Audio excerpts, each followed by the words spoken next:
Boys and girls, I'm so happy you're here. This is Mrs. Ott, and today we're going to be working on a Mother's Day beautiful vase of flowers. So this will be hopefully a surprise for her.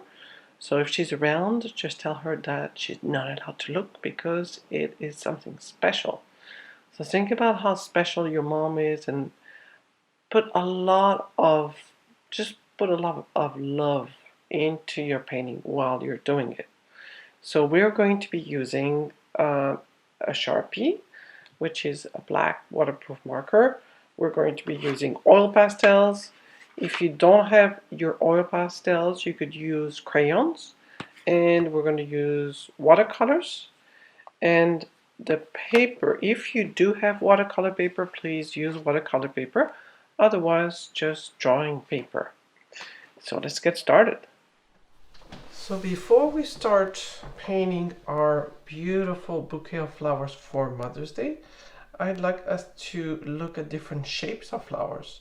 So they all have centers and petals and all kinds of different shapes. So we're going to make a really beautiful composition, which means that you're going to choose the different flowers that you like. And I'm going to show you a few other ones. These ones, for example, are daisies, and they have really beautiful petals around the center.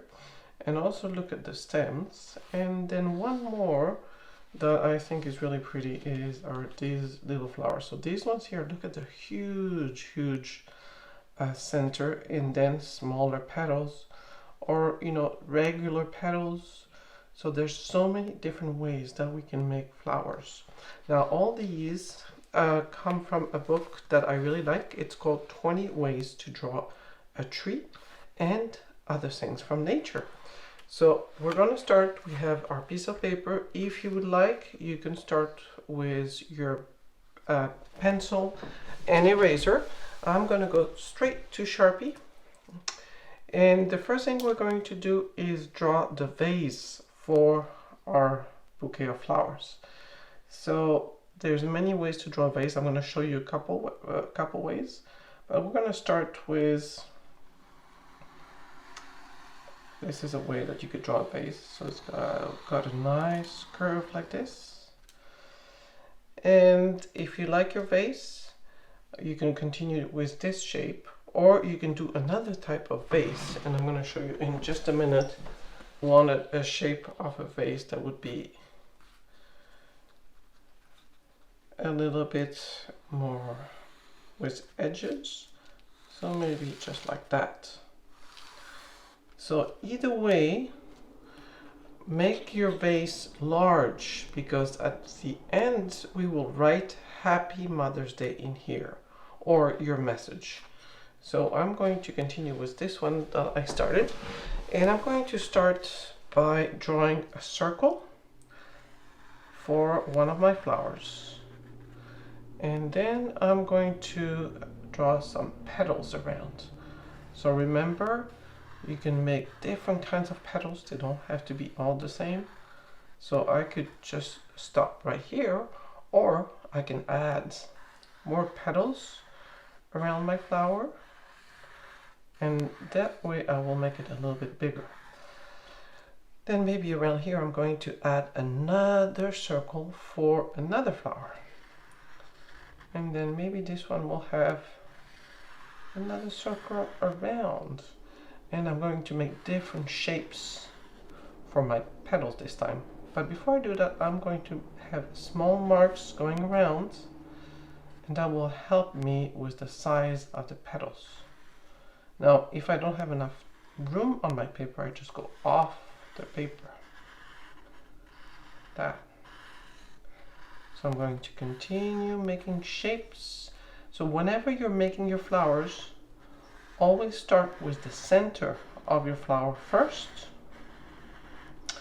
And if I'm too close to another flower, then they will overlap, which means maybe this one will be in front of another flower if I don't have enough room. So I'm going to continue, and I'll see you in a little bit.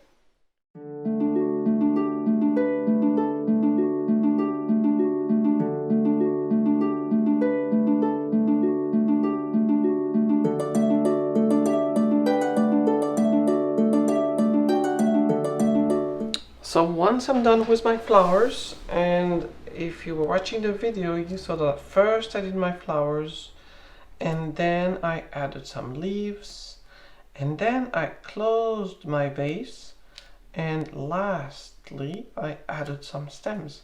Actually, I'm missing just a little bit here. So it goes from this side under, behind the flower, behind the petals, and behind. So this one is behind, this one is in front.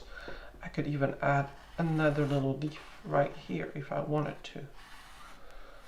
And now I'm going to write my message right here for Mother's Day. So I could write Happy Mother's Day, but you can also write I love you, Mom, or you could just write Mom.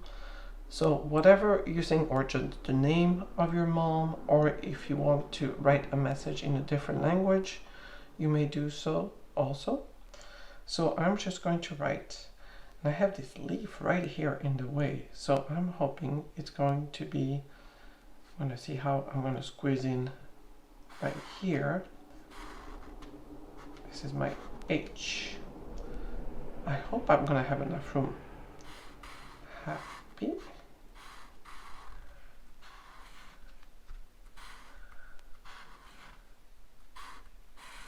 Yes, just enough room. Mother's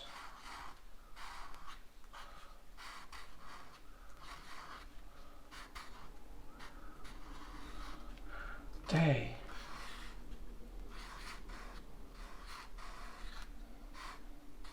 Exclamation point. And then we are going to add a little bit of color with our oil pastels. Remember that we will paint over, so I'm not going to color everything. I'm just going to add some details here and there, and then we will fill the rest with paints. Now, one more thing we can add right here is a table, so that our vase is not just floating. So this is our horizon line. Go. So I'm going to continue coloring with my oil pastels.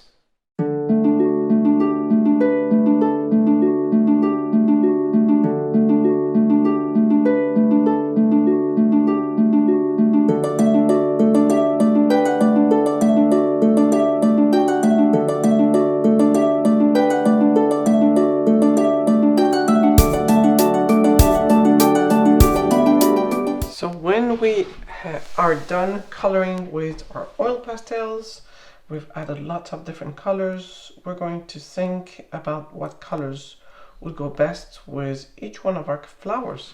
Now remember that the oil pastel will resist, which means that when you add watercolor over it, it will not disappear. It will not, completely wash away. So for instance, if I have orange on this flower right here, I can add maybe some yellow over my orange and it's still there. So I'm going to work one flower at a time, and I'm going to choose which color I think would go best. So I'm going to continue with this flower right here and just add colors. So each flower will have its own different colors for the petals, so you can decide if you want the center to be a different color. So while you're working at this, we also have to think about our backgrounds. So we want the background to pop, and if my flowers are mostly oranges and yellows and pinks and reds, maybe I can have a blue background, which is what I'm thinking of doing. So once you're done with all your flowers and your vase, you're going to look at your painting and decide what would look best in the background.